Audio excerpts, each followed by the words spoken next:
Next session. Topic of this session is driving the vision for regional integration, and I would like to invite our discussion leaders of this session to the stage. Please welcome Morleye Bangora, Commissioner of Energy and Mines of ECOWAS from Nigeria. Welcome, Mr. Bangora. And Mr. Royal Hoza, Chairman of Globelec from South Africa. Welcome, sir.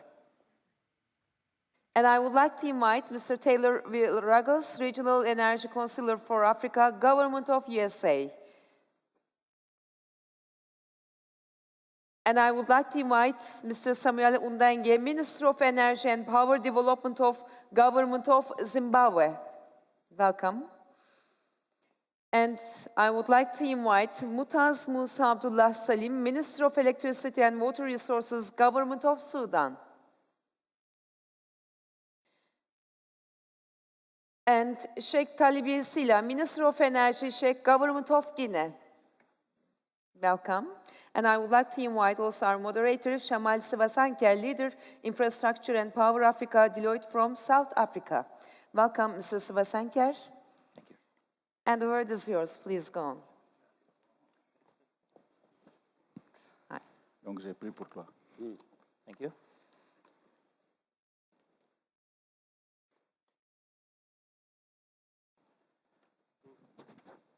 Okay, the floor is yours. All right, thank you. So good afternoon and welcome to all our delegates and speakers to the session on driving a vision for regional integration. The subject of Africa and energy is an exciting and a vibrant one. In the last month alone, we have seen significant investment announcements in the areas of gas to power, renewable energy, coal power, and even nuclear. All of this probably amounting to over $100 billion if one adds them up. The continent remains an attractive destination. However, yet for all the investment, some of the largest projects and biggest potential resides in regional energy integration. And unlocking this, multilateral, multinational projects remains a challenge. Some of them, conceptualized for many decades, remain in the planning stage, and several have been stalled for many years. Various reasons for slow progress in the continent.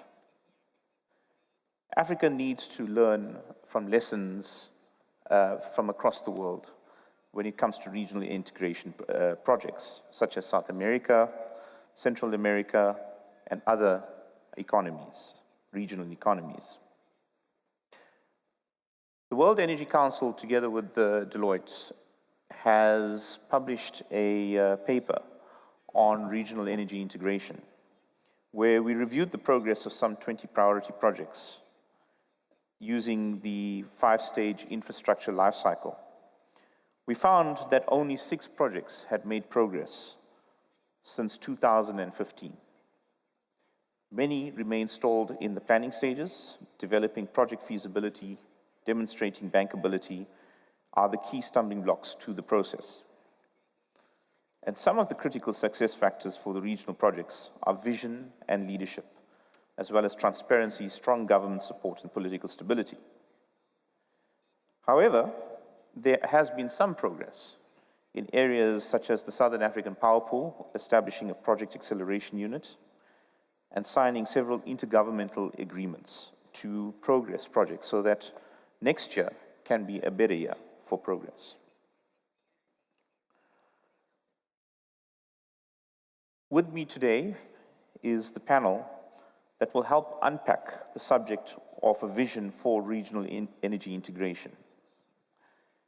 I want to kick off by soliciting some initial viewpoints on what would it take to achieve successful regional integration for Africa. And let's kick off with Commissioner Bangora from ECOWAS.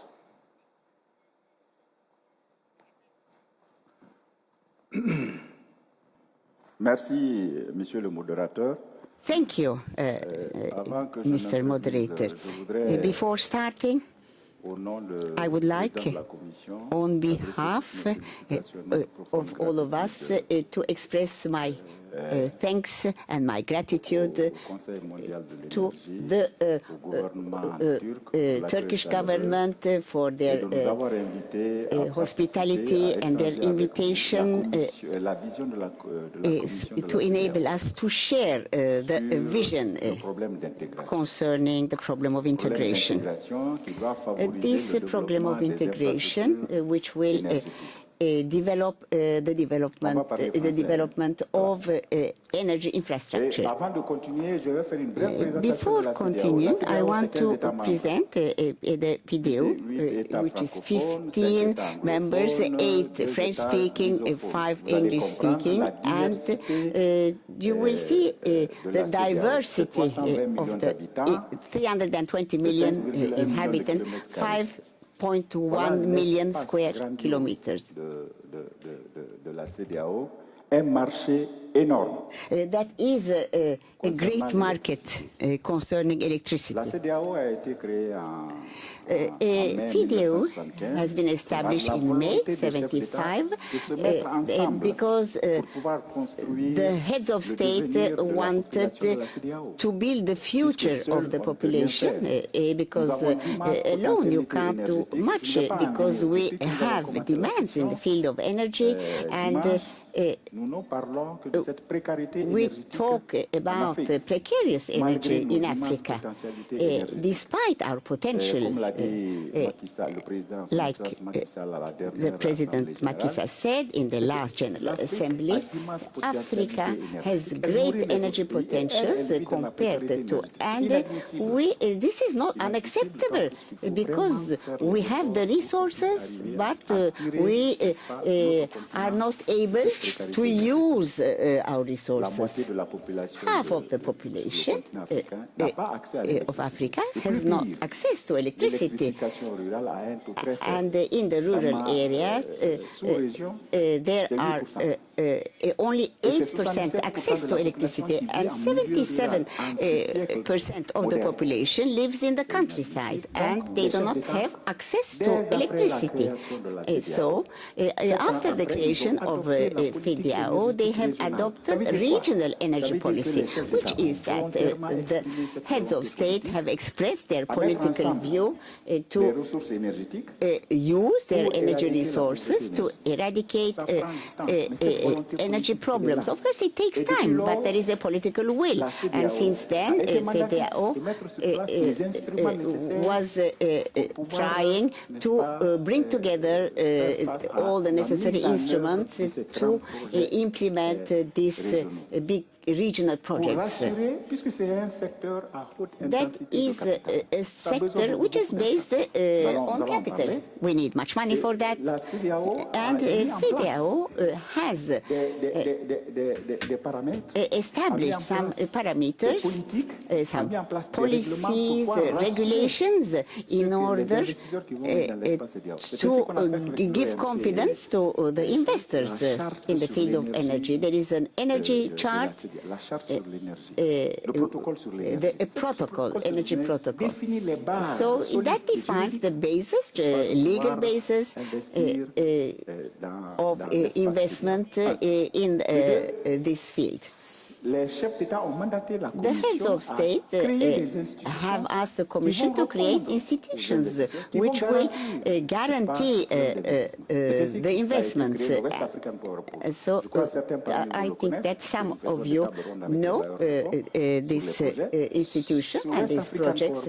West African Power is an organization which is there to implement regional projects. The master plan of production and transport, production and interconnection between the states, African states in the field of energy, to foresee and 2025, 10,000 megawatts and lines to be constructed, renewable energy.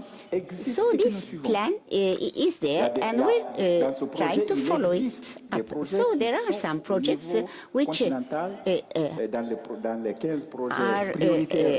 have priority, and there are 51 projects, and I will talk about some of them. This is the first institution. The second institution is the establishment, because this sector needs private and public investments, and this is the regional authority. This is important because you have to give confidence, and there are potential of renewable energy, sun, wind. So we have to talk about and think about the future. How can we provide sustainable energy for our population? So there is a center of renewable energy and energy efficiency, which is responsible of the promotion of renewable energy, and which established the regional policy of renewable energy and energy efficiency, which are action plans which are implemented. So the heads of states have adopted it. And then we have gas. It's true that in certain meetings that for 2040 we have to leave that fossil fuels and protect them. So we are trying to make an energy transition for renewable energy. But of course, we have so many resources, and we have a gas pipeline going from Nigeria to Ghana, and the heads of states want to distribute it into 15 countries. So 8% in the countryside. So this has been established, and we have a regulation authority and the society, private and public partnership. So we want that the big projects that we are implementing now allow us to sell cheaper energy to the population. So we have, of course, the distribution of energy resources are not fair. In some countries, you have, like Guinea, you have rivers, and 60% of their potential is hydraulic energy. So when we look at these institutions which have been established, and what did FIDEAO make? There are, of course, some constraints between the countries. We have a common tariff, so we try to harmonize and we try to bring equity within the exchange, trans-border exchange between the countries. So on the 1st of January 2015, this has been adopted, and this common tariff will be completed in 2017, and we are going to, all the countries will adopt it. So renewable energy, if you adopt renewable energy, you can decentralize energy. You can go to a small village and have the solar energy. We come from a round table where there are some companies go to small villages to distribute energy. Well, sometimes they have problems, they encounter problems, but the regional organization is there to harmonize all the policies within the borders of the FIDEAO. This is one of the measures. And the second one is to allow the mobility within the space of FIDEAO. So when you enter from Guinea you must you must be able to go to these 15 states without problems. So the free circulation of people and goods is applied today practically, and we have adapted that also that which is if you go to a country you need a working permit, but this biometric card will be used by all the citizens of the FEDEAO, because the aim of FEDEAO is to help people. Now, we want a federation of the people, citizens of FEDEAO. This is what we want to have. And you can go in any country of the FEDEAO and do business there. FEDEAO is a 40-year organization, but we made much progress to harmonize policies, to harmonize our directives, our legislations, in order to enable the energy sector to develop. Of course, this is not easy, because a state cannot work on its own. We need private cooperation. These are a few actions that the regional community of the FEDEAO is working. And with your kind permission, I will finish. Now, I want to show you this publication. You have the map of Africa in renewable energy. I think it's interesting. So when I look at this map, and I dream that one day when everything will be settled with you, private partners, institutional partners, that this renewable energy map with the implementation of projects, if we have 51 projects, that I hope that this map will be full, so that we can use, you can have many stations of renewable energy. This is a map which will improve, so you see how we are developing in Africa.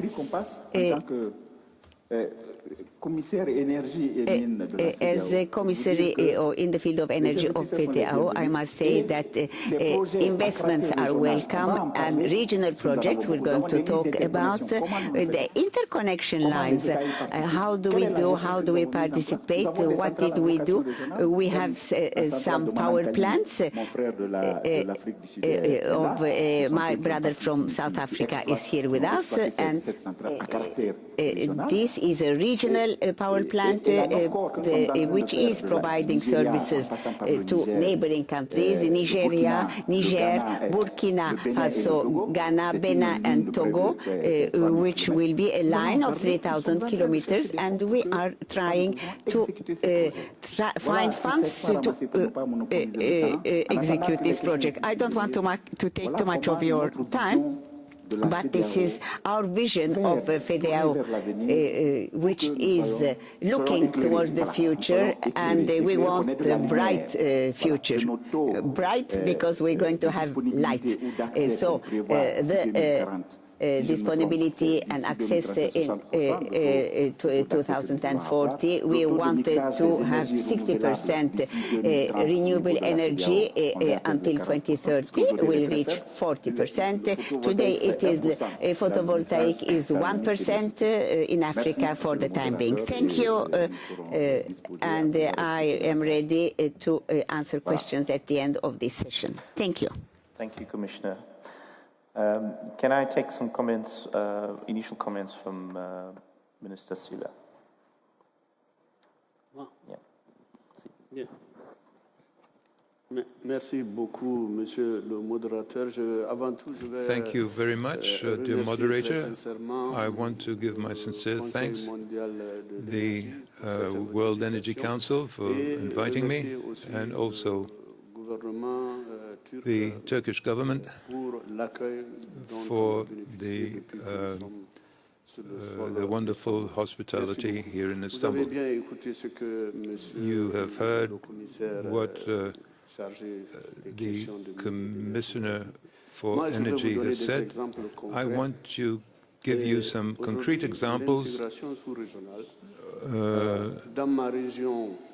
In my region, in West Africa, we're dealing with a real situation, and I'll give you some concrete examples of this. Guinea, because of its configuration, is really the central hub for watering all of the region. We have 24 basins, more than 1,000 rivers. For the Senegal basin, this great river that is born in Guinea. We also have the Gambie River, which is also a river, which is also born in the mountains of Guinea. And we have the basin of the Niger River.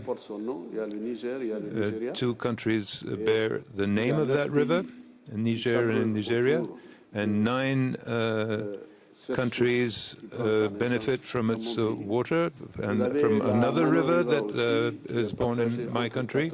And then we have a fifth one that is shared by many countries. So our heads of states got together that this resource should be shared by all the states and serve to integration and development of our countries. So the first basin organization to be created was established for the Senegal River, and it has built dams, and one at Manantali, which serves the Republic of Mali, Senegal, and Mauritania. And we also have another dam on Filou. And we will have the building of the barrage of Kudunkamba with 370 megawatt power, which will be serving the interior of Guinea. And in the context of the Gambie River, we'll be building a dam between Senegal and Guinea. It will produce 128 megawatts of power, and the dam will be in Guinea, and the plant itself would be in our country. And we have a river arm that has 1,800 kilometers, which crosses many of our countries. This will not be a river, but a cable, a main cable, and it will be transporting 800 megabytes of energy. We have a dam of Kalata that has been built, and 30% of the energy here will be distributed to the 4 countries. Another dam of 450 megawatt, which should be terminated in 2020. One of these dams only will produce a huge amount of electricity. The 15 countries of West Africa have got together to develop instruments of development.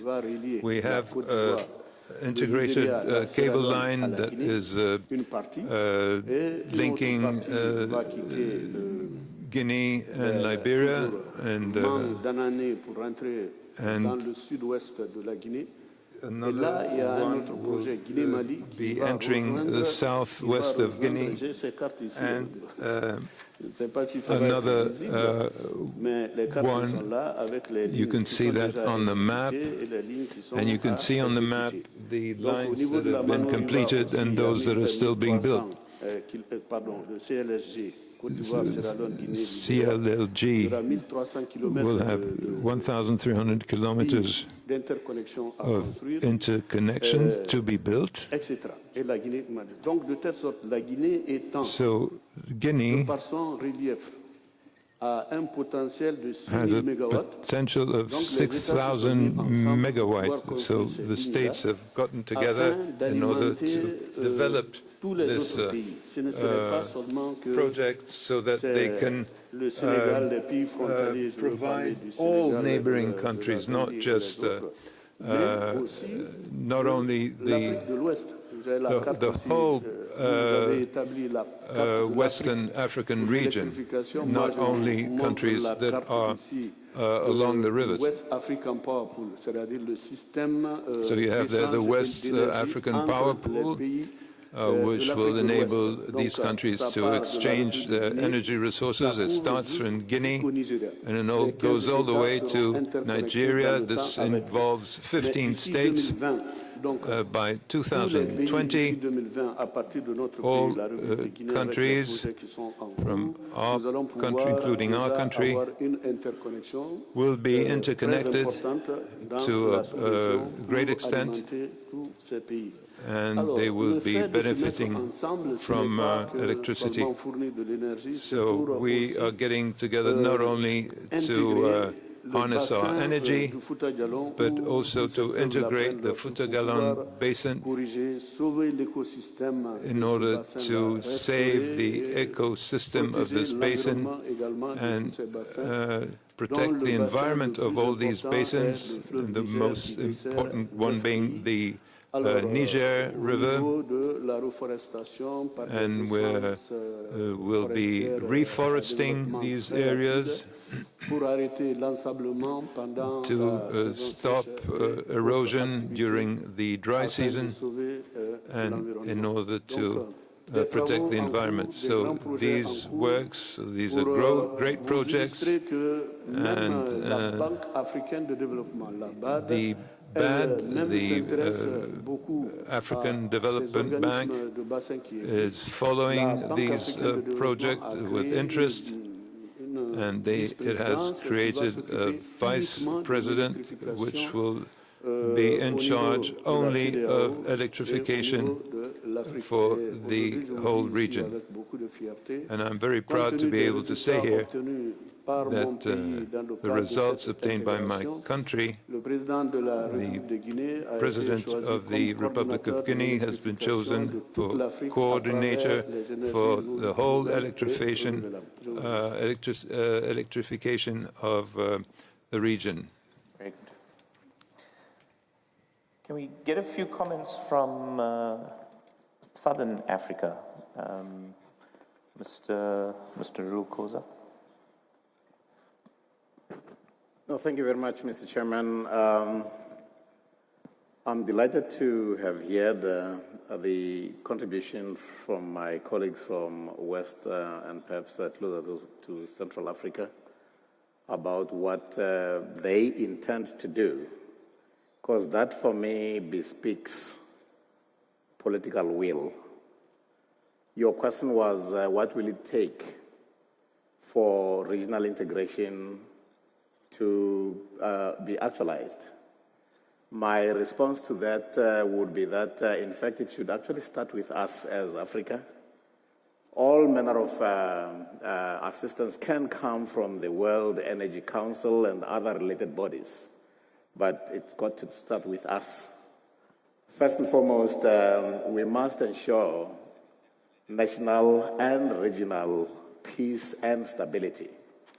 No foreign direct investor would be comfortable putting their capital in a region that is unstable. Second, we should crystallize our vision. And that vision should actually start with our continental vision. At one stage, a number of our presidents were talking about the African Renaissance, which was an umbrella vision. And within that broader vision, we should actually carve out regional visions and crystallize them so that would-be investors know that we know where we are going, because vision is that which beckons us as to where we should actually be going. But visions alone without policies that are predicated on a value system don't take us anywhere. So got to clear at a regional, at a national level and at a regional level what it is we believe in as nations and as nations that comprise the region. And that would actually bespeak how we mean to cooperate. And thirdly, as Africa, giving the leadership where that is concerned, I think we got to render ourselves attractive as a foreign direct investment destination. That calls for governance. Governance not only where politics is concerned, but even where economics is concerned. Governance even where corporations are concerned, because what energy you are going to produce will largely be consumed by industrialization. Now, what is the governance? What is the corporate governance prevalent in the nations that constitute the region that would like to attract foreign direct investment? I believe those three things, where Africa is concerned, would be critical. Making sure there's peace and stability nationally and regionally. In other words, amongst the states that comprise the region, crystallizing what it is we fancy is our regional vision, and making sure that governance is in place so people know what to expect when they come to invest where we are concerned. Secondly, I think the challenge of regional integration, the challenge of harnessing our resources, is just too big and daunting to be tackled only by our political leadership. Therefore, there is a need for public-private partnership. It must be genuine public-private partnership. The regulatory framework is provided by our political leadership, but most of the resources, most of the technology will come from our public sector. And our political leadership must be a facilitator and an enabler in the partnership. I believe that will be critical to have in place. And thirdly, we must understand that, in fact, regional integration is not just something to be yearned for because it is nice to talk about. There are benefits that will flow from that. We must identify those benefits very, very clearly. Amongst others, the benefits would include optimal alignment of our natural resources. Our natural resources are not just sort of evenly distributed in the region. They are in certain areas, and other areas don't have that, but have high consumption ability. If you look at the relationship that ESCOM had with Mozambique, at Caborabassa, for instance, the generation of 1,800 megawatts could not be consumed by Mozambique. It could be consumed by Mozambique only via South Africa, and a great deal of that would be consumed in South Africa and in Swaziland. And the members of that regional integration initiative understood that by working together, there will be synergies that will actually accrue from that. In the same region, if you look at the Southern African Power Pool, it was successful essentially because of the constituent elements, the countries that were actually involved there understood what benefits were going to be accruing from that. But very, very importantly, there was also a champion who actually championed the cause and served as a catalyst, the late John Marie. In spite of the fact that politically things were just beginning to gel with South Africa having just attained independence, he worked very, very hard to champion the cause of a Southern African power pool and the Southern African grid. So champion that, establish what the synergies are that are going to flow from regional cooperation. By working together as well, you actually become a commercial or economic bloc that, based on just the substance of working together as a region, you become a lot more attractive. And pooling resources, you can leverage those resources to borrow from the money market because you actually have a lever. And that, I believe, would actually be very, very important as well. Technologies are also to be shared. And that also would enhance what needs to be done to achieve regional integration. Now, some of the regional integrations crossed a number of boundaries. My colleagues who spoke before spoke about Manantali.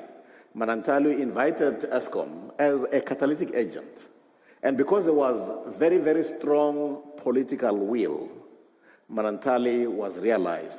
And we ended up with a successful regional integration initiative of a project that provides electricity to Mali, Mauritania, and Senegal. And all of that constitute the kinds of successful cases from which we can actually learn. But what are some of the cases that have failed but can provide us with lessons? Take the INGA project, for instance. We have been talking a lot about that, and some of us even wrote doctoral dissertations about it.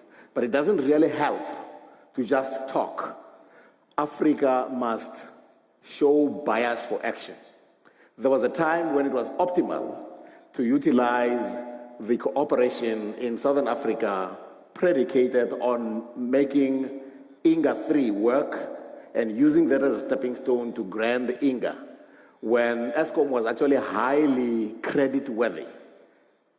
A cooperation in those Southern African states with ESCOM as the catalytic agent would actually have led to success around the year 2000. But because we don't demonstrate bias for action, our leaders, political leaders in particular, quibbled amongst themselves, and we lost a golden opportunity. In West Africa, the gas pipeline, where lots of gas is actually flowed in Nigeria, is being delayed, essentially by bureaucratic red tape. So we appeal to our political leadership to minimize, if not eliminate, political bureaucratic red tape and give us the fillip that would enable us to actually work together, utilizing gas that is actually there and is just fled up into the air. I want to believe that using those case studies, the benefits that flow, the successes that have been notched up, and the failures that have come about as a result of bureaucratic red tape actually provides a basis for us to discuss. Thank you very much, Chair. Thank you very much, Mr. Koza. Can we get some comments from Minister Ndenge? Thank you very much. There is already a basis for cooperation in Southern Africa. My colleague has spoken about the existence of the Southern Africa Power Pool. It's a demonstration that cooperation can indeed take place amongst countries in the region. The Southern Africa Power Pool enables a country which is in deficit to draw upon surplus electricity from another country within the region.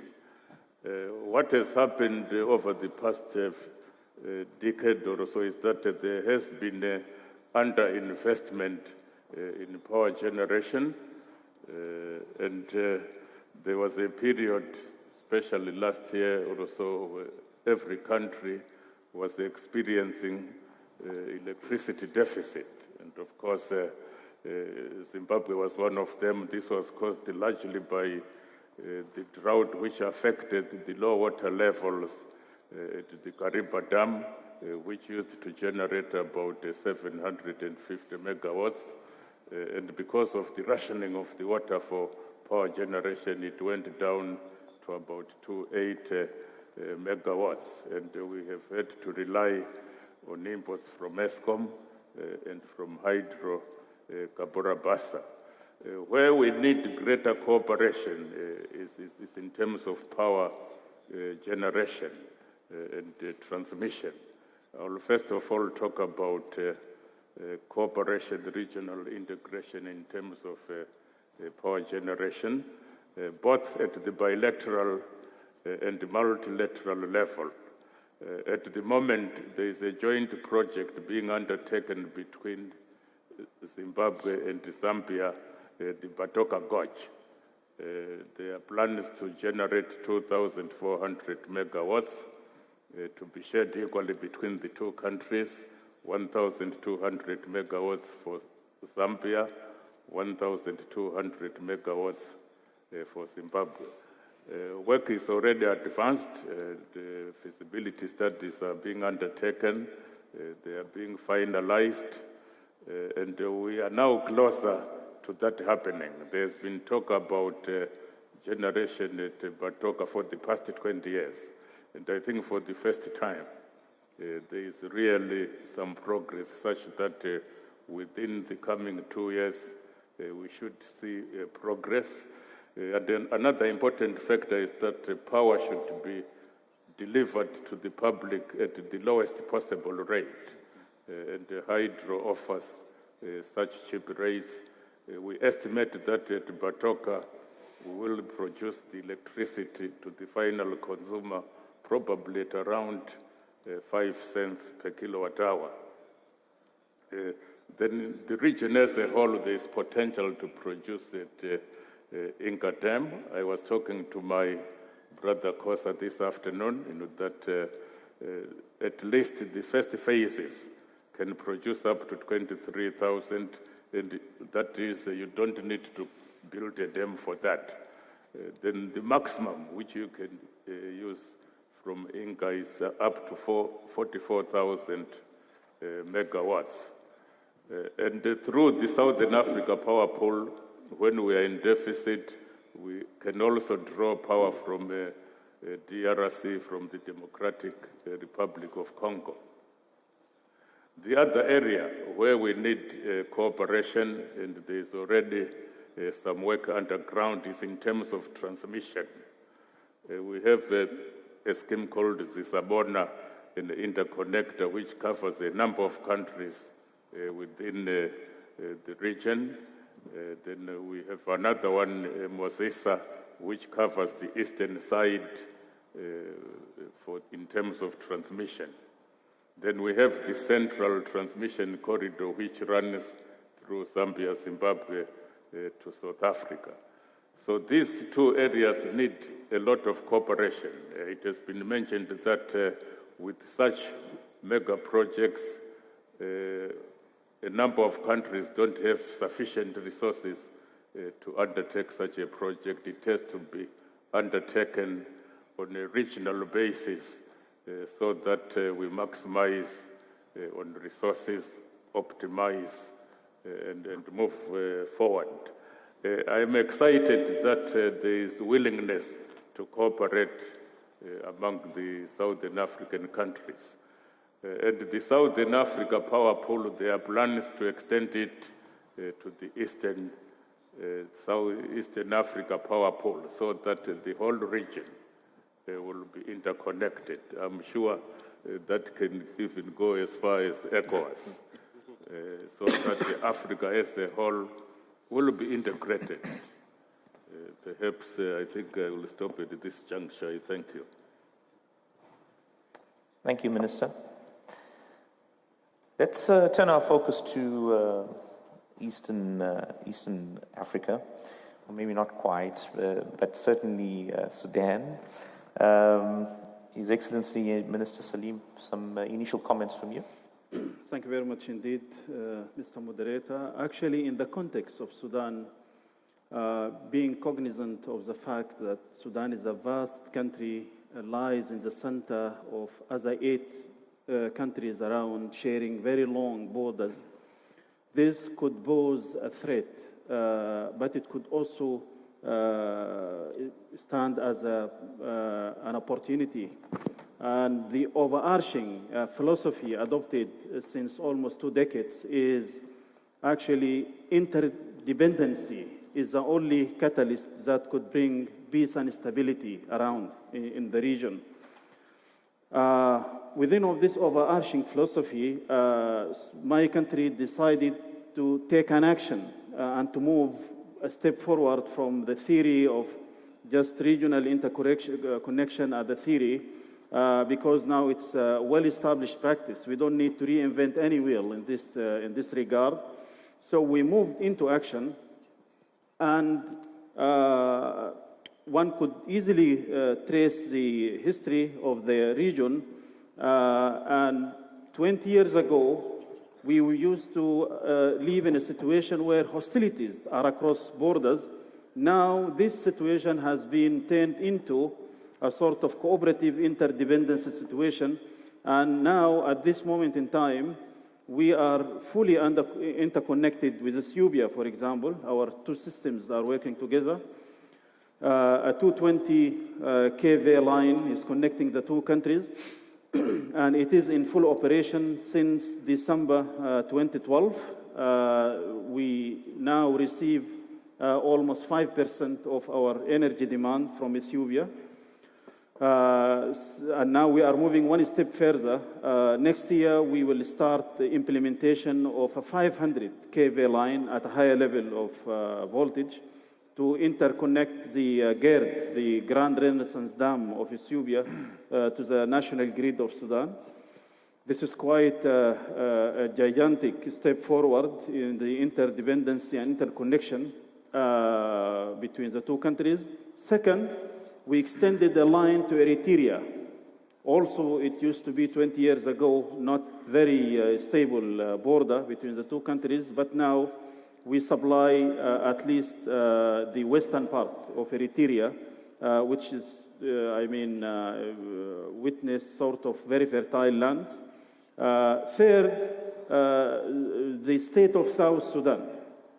Though there was a secession after 4 or 5 decades of being one country, they decided to go for their own on their own state, but we decided not to cut off the supply of power.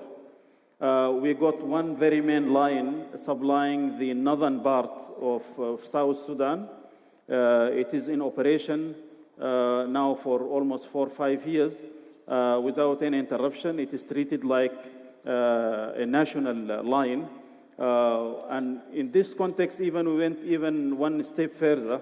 It is sublime. We are unable to get any sort of payments on this, but still, although we get our national people to pay for electricity supply, but not the case actually for the line supplying the northern cities of South Sudan.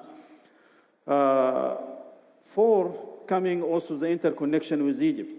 On our part, we have now extended our lines to the border with Egypt. They are almost progressing on the same, coming close to the border, almost 66 kilometers left inside Egypt to interconnect with Sudan. But actually, what one can really conclude that the outcome, the dividends we are gaining from this interconnection is really peace and stability, and interdependency and sharing of interests and benefits that really has brought benefits to the nations, neighboring nations, that is much beyond just electricity and regional interconnection. One has to highlight that political will is the underlying secret word. Because such interconnection, as has been highlighted, is not just a pure economical, commercial decision. One could get maybe another better option to get better supply of power, but political determination, strategic approach is a condition precedent for such regional interconnection, thanks to the leader around whom they made it possible. So people will go on doing more to further reinforce the peace and stability in the region. Thank you very much for that. Mr. Ruggles, some opening comments from your side? No, thank you, Shamal, and thank you to the organizers for hosting us today. I'd actually like to build off of what the Minister of Sudan said. There's a time when we define energy security as each country having its own power plant, its own generation capacity. But in today's world, we in the United States have come to see that energy security comes from the interdependency, that interconnection, as well as diversity of supplies of energy sources. And so I think this panel on interconnections is very timely and an important topic to discuss. Specifically on when we talk about transmission, I think there's been a lot of focus on generation, and obviously in the off-grid sector on renewables, all of which is very important. But there's such efficiencies that can be accomplished through interconnections as well. I'm based in Rwanda. I work throughout Africa. Part of my responsibilities is to represent the State Department within President Obama's Power Africa initiative. And one of the things Power Africa is doing is working with the Eastern African Power Pool, as well as various regional organizations, the EAC, NELSAP, EGL, and others, to achieve these interconnections. If you look at the situation today in East Africa, there's probably about 500 megawatts of shortage in generation capacity. Now, of course, these countries more or less exist in silos. There are very few interconnections in East Africa today. Small interconnection between Kenya and Uganda, Kenya and Tanzania. There are a number of projects that are underway, and indeed, as the minister from Zimbabwe commented, there are active projects to connect the Eastern African Power Pool and the Southern African Power Pool through a transmission superhighway, if you will. And that's important if you look at the situation that we're in with climate change, with drought that Southern Africa experienced. If you have an interconnected grid, parts of the continent that maybe weren't in drought, El Nino works both ways. Some parts of the continent had excess rain, other parts suffered drought. But if you're interconnected, you don't need to run the Kariba Dam turbines at full tilt during a period of drought. You can conserve that water. You can get the electricity from other parts of the continent. And so this is a vision that's being realized. Now, I asked some of my colleagues just to do some of the back of the envelope calculations. In East Africa, we're quickly getting to the point where we're actually going to be in a situation of excess capacity. So we calculate that by 2020, there'll be about 1,000 megawatt surplus. In 2021, that could be 2,000 megawatts surplus. But again, if the countries are still in silos, if they're islands unto themselves, the countries that are in surplus won't be able to sell that excess capacity to neighbors. So we're talking countries like Ethiopia, Uganda, even Rwanda, to countries that still may be in deficit, like Eastern DRC or South Sudan. And so there's a cost to that, and there's also a benefit that can be achieved as well. Again, back of the envelope, you calculate the cost of this imbalance could be about $1.3 billion in 2020. That's divided to $800 million in surplus capacity as well as $500 million in inefficient use of costly liquid fuels as well.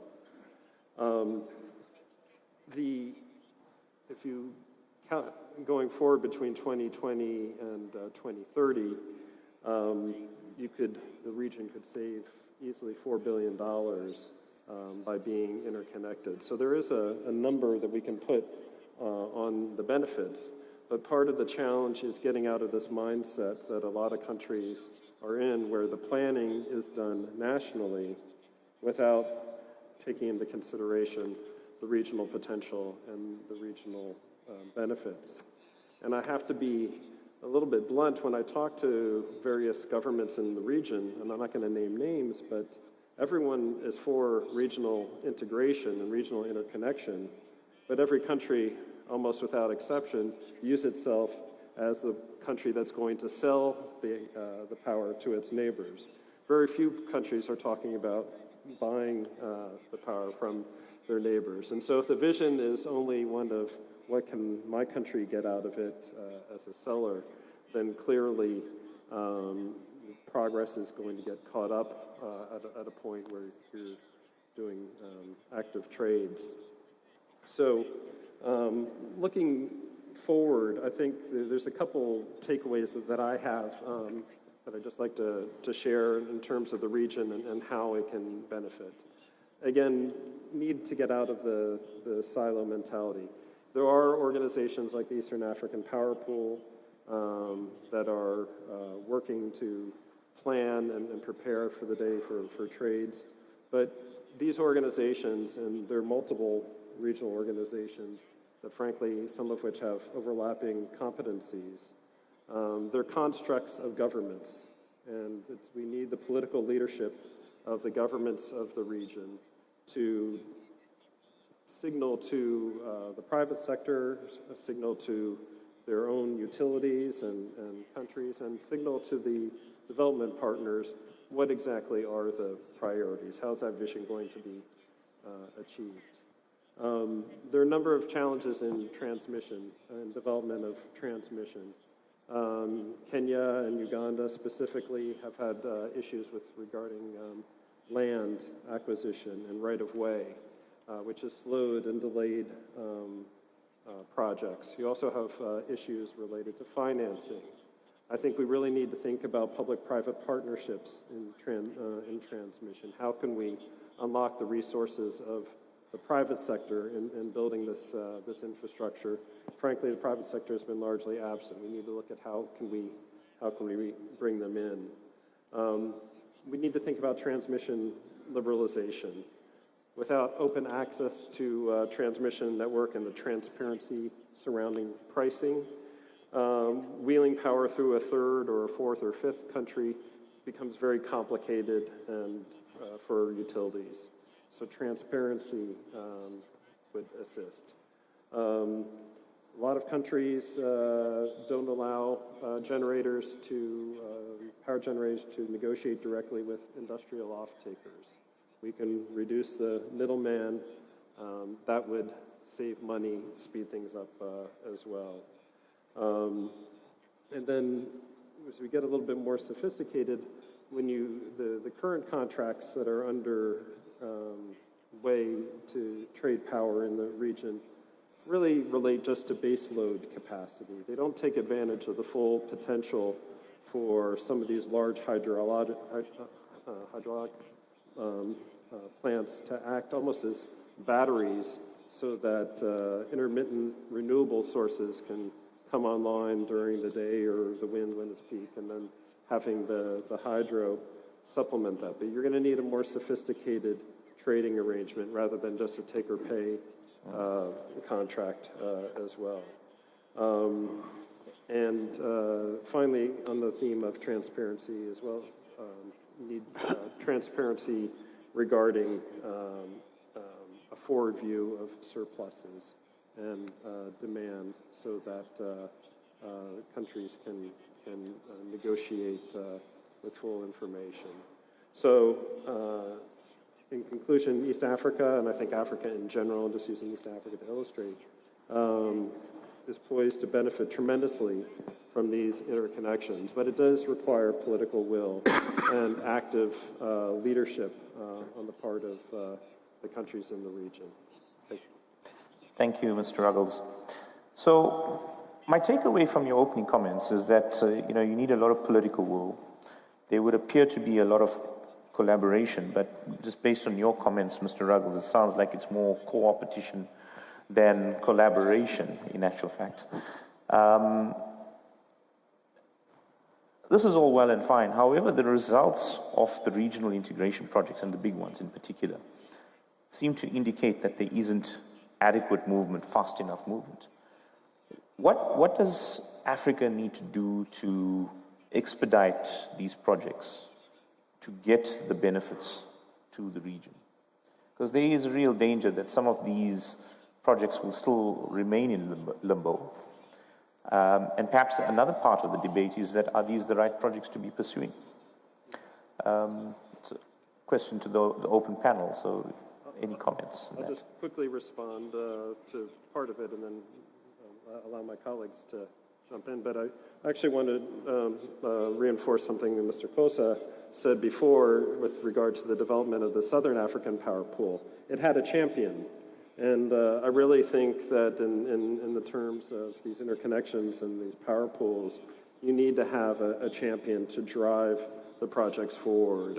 Absent that force to really will it forward, countries understandably will default to their own national planning, their own national interests. And so I can't identify the champion, but if there are other champions, much the way SAP was developed, I think that would be tremendous help. Good. Any other comments? Let's go with you, Minister. Yeah.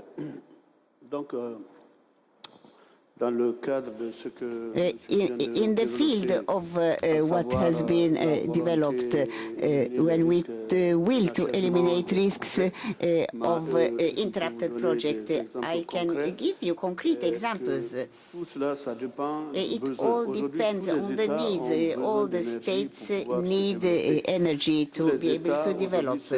All the states are il n'y aura pas d'émergence si toutefois il n'y a pas d'énergie. Alors, dans ces conditions, chaque État met de côté and each state ses propres valeurs pour pouvoir puts se mettre its own ensemble. values aside to get together. So there is Guinea has constructed a dam, hydroelectric dam, without the participation of other countries. But when you talk about the integration of Guinea, 30% of this energy was offered to neighboring countries. So if there is a will, there is a way. Thank you. Thank you. Minister Ndege. Yeah, thank you. I think there is this realization that for us to achieve energy security, both at the national and at the regional level, there is need for some cooperation. For example, in Southern Africa, within the SADC framework, ministers of energy frequently meet. And of course, there are certain projects which we are all agreed that they cannot be undertaken by a single country because it doesn't have the money to do so. They can only be realized through the working together of 2, 3, 4 countries. That realization is there. But of course, there are certain projects which can be undertaken at a country level, at a national level, like development of renewable projects, solar energy projects, off-grid solutions. But all in all, we can have 2 categories. There are categories of projects which require different nations to put resources together.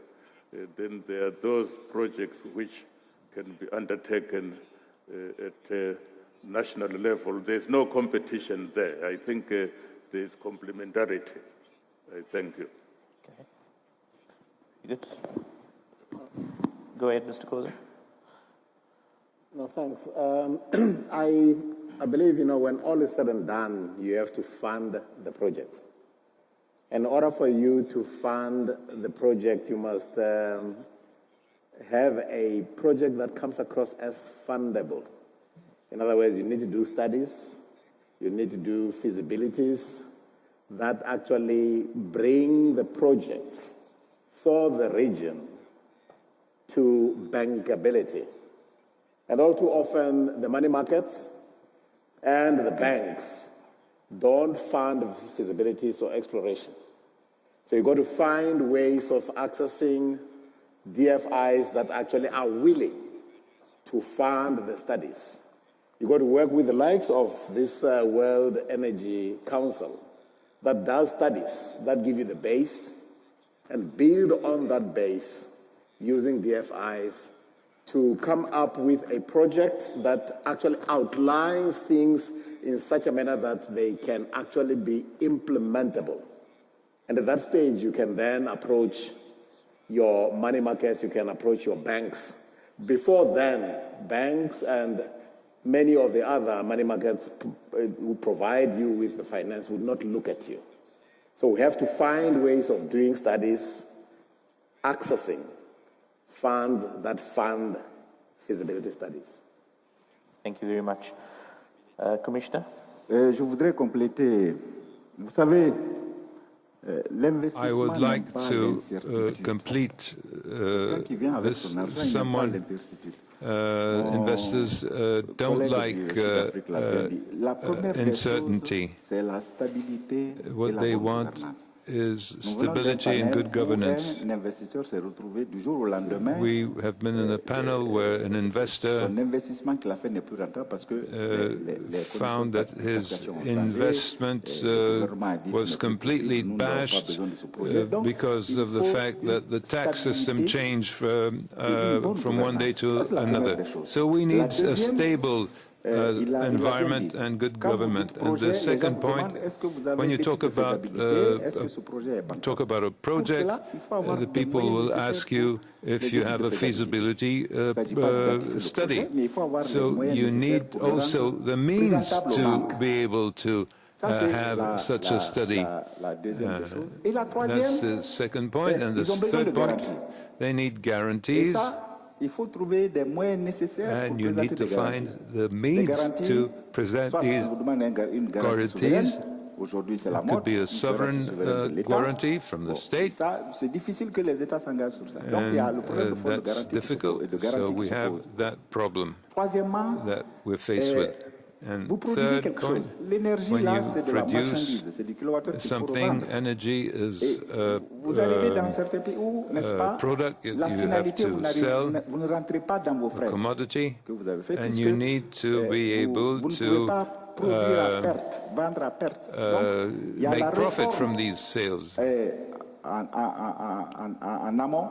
So you need to go back further up the chain so that we can be sure that the product reaches the users and the consumers at an equitable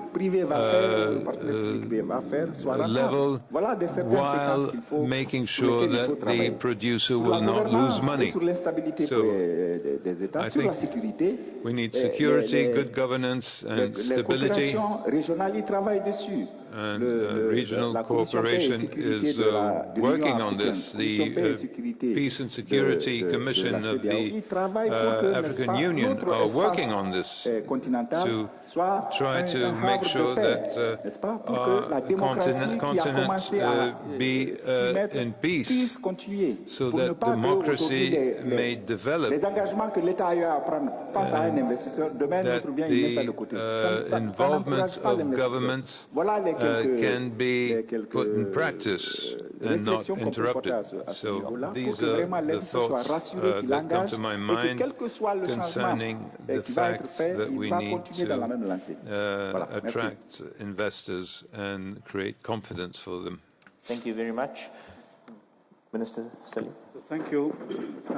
Actually, the interconnection or any other projects of such a nature has a life cycle, let us say.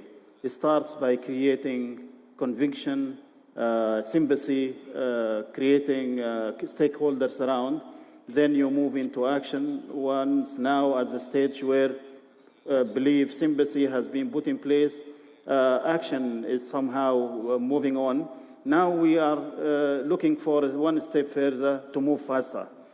But at the same time, these interconnection projects are of infrastructural nature, which is to some extent rigid in development, but at the same time very sensitive and has to do directly with sovereignty.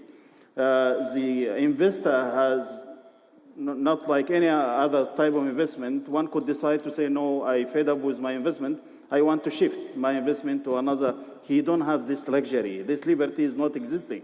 Because once he decided to pick out his towers and cables, he will create blackouts and create a state of maybe war between the two countries interconnecting.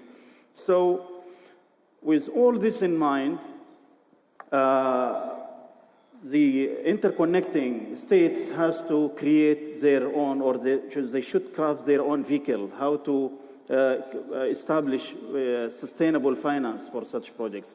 And this is actually the example now brought around by Sudan, Ethiopia, and Egypt. Maybe some of us has heard about it, that they established a common fund for joint projects to be established between the three countries. This fund, even though might not be sufficient enough to cover every single project, but it could act as a catalyst to bring around selective sort of funds with sovereign guarantees. That is maybe one way of accelerating the interconnection and interdependency projects. That it came to my mind. Thank you very much.